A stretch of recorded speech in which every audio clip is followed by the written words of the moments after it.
जय गुरुदेव। शरीर को स्वस्थ बनाए रखने के लिए करो साप्ताहिक उपवास और नियम संयम का पालन। उपवास रोजे के बाद अनाप शनाप खाने से होगे बीमार, रहो सावधान।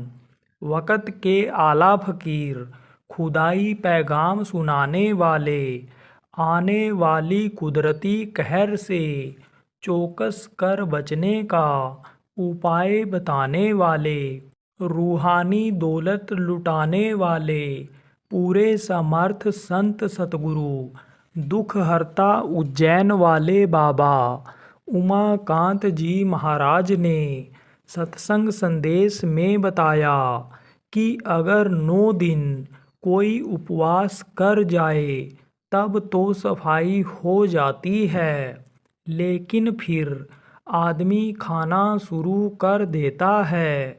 नियम अगर बना ले तब ज़्यादा दिक्कत नहीं आती है।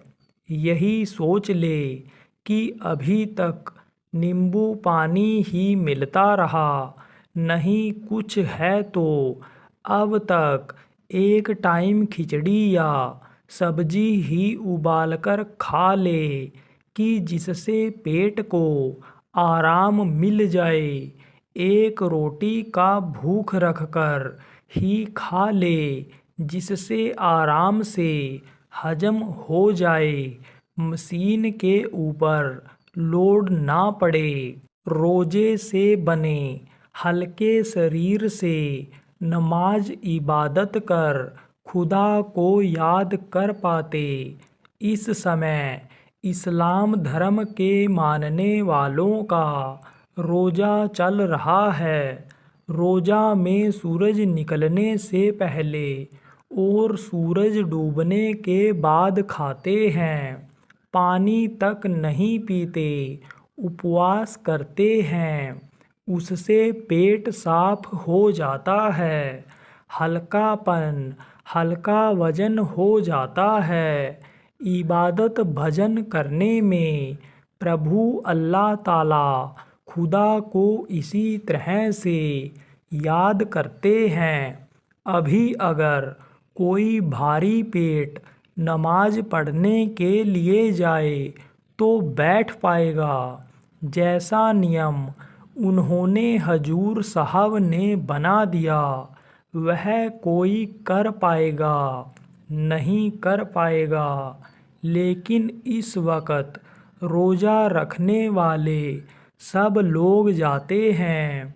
उनके उठने बैठने, हाथ जोड़ने आदि के नियम के अनुसार आराम से हाथ जोड़ते, आराम से उसको याद करते हैं। भूख तकलीफ में भी भगवान याद आते हैं। किसी भी बहाने उनको याद तो करते हैं। दुनिया का चांद देखने के बाद बीमार क्यों पड़ेंगे, लेकिन वही लोग आगे चलकर बीमार होंगे जो 1 महीना उपवास करने के बाद द्वितीय का चांद जब देख लेंगे, ईद मनाएंगे। उसके बाद भूख बढ़ेगी क्योंकि पेट साफ हो जाता है। फिर यह अनाप शनाप चीज़ खाने लग जाएंगे। यह जो मांस बहुत देर में पकता है, जल्दी हजम नहीं होता, उसको जब खाने लगेंगे तो बीमारी बढ़ेगी कि नहीं बढ़ेगी। स्वस्थ तंदुरुस्त रहने के लिए करो उपवास। जैसे हिंदू धर्म में नियम बना दिया गया कि हर हफ्ते एक दिन उपवास रह जाओ। गुरुवार, मंगलवार, इतवार कोई भी दिन रखें। कोई भी दिन भोजन कम लो, एक टाइम कर दो, कुछ आराम मिलेगा। अंदर जमा होती गंदगी साफ होगी।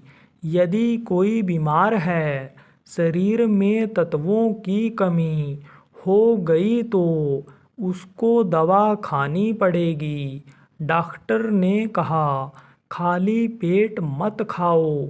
उसकी तो छोटे बच्चे की भी मजबूरी है, लेकिन जो रह सकते हैं, लेकिन जिनका शरीर हष्ट पुष्ट तंदुरुस्त जवान है, या जो चाहते हैं कि हमारा शरीर इसी तरह का बना रहे, इसी तरह से हम जो काम कर रहे हैं करते रहें, उनको तो उपवास कर लेना चाहिए। उपवास करने से सफाई होगी। जय गुरुदेव।